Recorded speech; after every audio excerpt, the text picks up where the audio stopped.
ఇది ఒక అద్భుతం. 1500 సంవత్సరాల వయసున్నటువంటి ఒక టేకు చెట్టును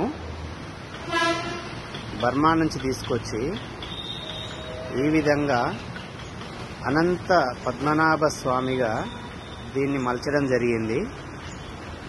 ఇది 1500 సంవత్సరాల వయసున్నటువంటి టేకు చెట్టు. చూడండి ఎంత అద్భుతంగా దీన్ని శిల్పం చేశారో. మొత్తం ఈ అఖండమైనటువంటి ఈ ఒక్క చెట్టులో 84 విగ్రహాలు చెక్కారు.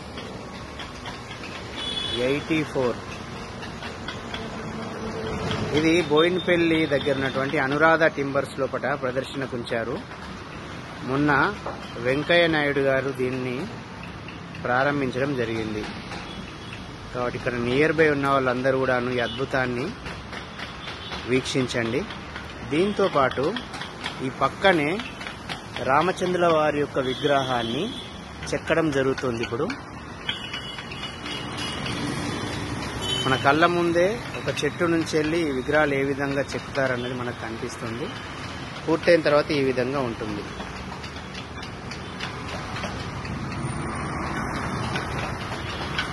బోయిన్పల్లి అనురాధ టింబర్స్లో ఇప్పుడు మీరు చూడడానికి వీలుగా ఉంది.